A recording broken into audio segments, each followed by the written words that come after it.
Saudara yang terkasih di dalam Yesus Kristus, selamat pagi. Berjumpa kembali dalam Mutiara Kehidupan Klasis Klaten Timur. Saudaraku, kita tahu, kita yakin bahwa Tuhan senantiasa hadir dalam kehidupan kita. Dia senantiasa bekerja untuk kebaikan kita. Dia nyatakan kasih-Nya di dalam penyertaan, di dalam perlindungan dan bimbingannya. Oleh sebab itu, mari kita memohon kepada Tuhan supaya Tuhan menyentuh hati kita, sehingga kita dapat menghayati cinta kasih-Nya dan membalas cinta kasih-Nya. Kita akan bersama-sama menaikkan pujian Bapa Sentuh Hatiku.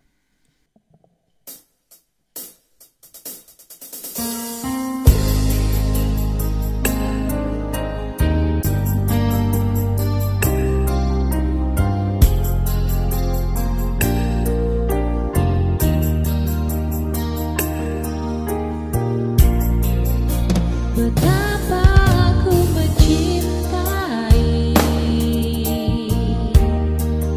segala yang telah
Mari saudara-saudara kita berdoa. Tuhan, kami mengucap syukur atas segala kebaikan-Mu yang Kau nyatakan dalam kehidupan kami.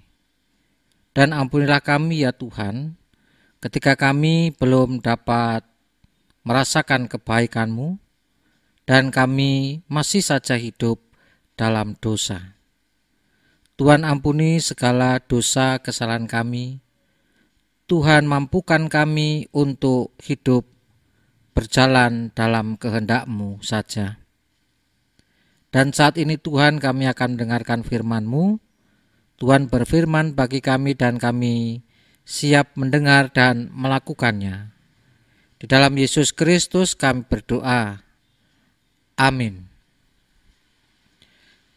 Saudaraku, firman Tuhan terambil dari Matius 5 ayat 37 yang demikian. Jika ya, hendaklah kamu katakan ya. Jika tidak, hendaklah kamu katakan tidak. Apa yang lebih daripada itu berasal dari si jahat.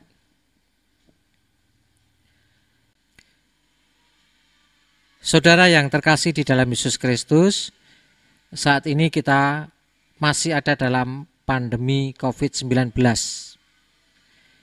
Kita mengharapkan pandemi ini segera berakhir. Namun nyatanya sampai saat ini pandemi ini masih ada dalam kehidupan kita. Banyak orang, bahkan diri kita, takut dan khawatir. Segala upaya telah kita lakukan dan akan terus-menerus kita lakukan supaya kita segera keluar dari pandemi COVID-19.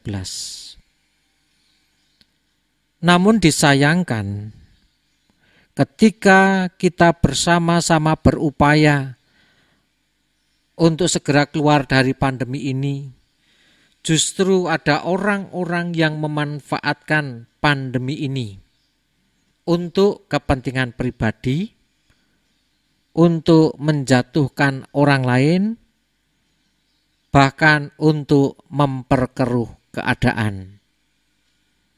Banyak hal dilakukan oleh orang-orang tersebut supaya mendapatkan kepentingan pribadi, supaya dapat menjatuhkan orang lain dan memperkeruh keadaan.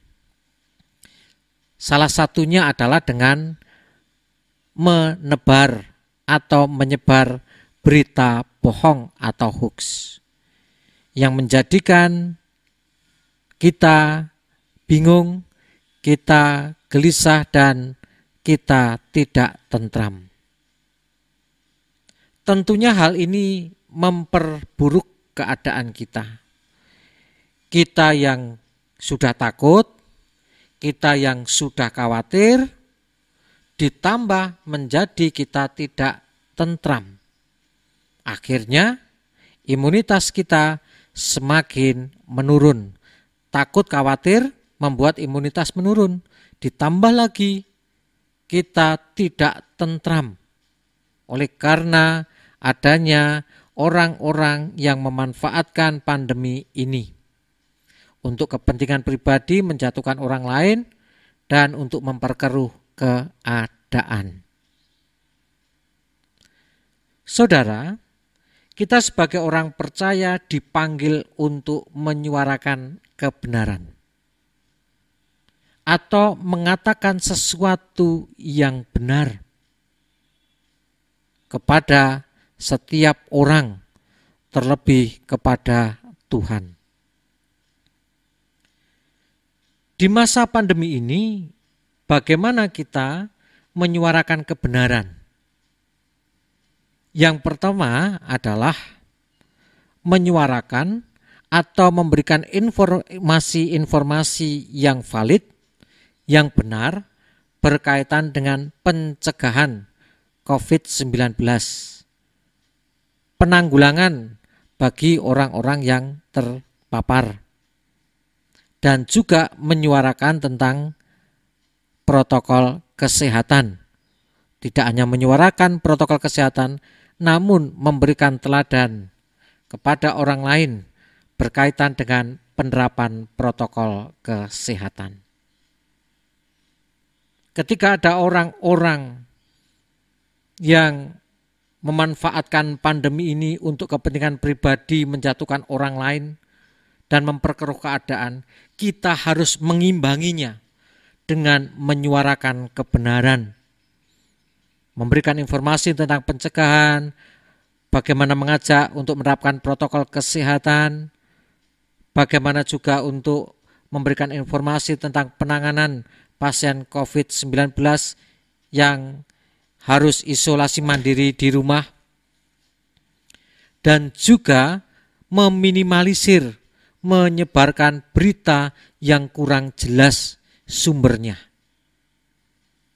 Dengan peran kita menyuarakan kebenaran ini, dengan memberikan info-info yang benar berkaitan dengan COVID-19, maka ini juga akan memutus pemanfaatan yang tidak baik dari COVID-19 ini. Mari apa yang menjadi firman Tuhan ini kita dengarkan, kita hayati dan kita lakukan. Tuhan Yesus memberkati. Mari kita berdoa. Tuhan, kami bersyukur atas firman-Mu yang mengingatkan kami supaya kami dapat menyuarakan kebenaran, berkata-kata yang benar, terkhusus ketika pandemi COVID-19 ini. Engkau mampukan kami supaya kami dapat memberikan info-info yang benar berkaitan dengan pencegahan, berkaitan dengan penanggulangan COVID-19 bagi orang-orang yang terpapar, dan juga penerapan protokol kesehatan yang benar. Supaya kami dimampukan untuk segera keluar dari pandemi ini. Oleh karena usaha, upaya, dan berkat Tuhan yang mengiringi langkah kami. Kami akan melakukan aktivitas kami akan melanjutkan apa yang menjadi rancangan hidup kami. Tuhan beserta dengan kami. Di dalam kasih Kristus kami berdoa. Amin.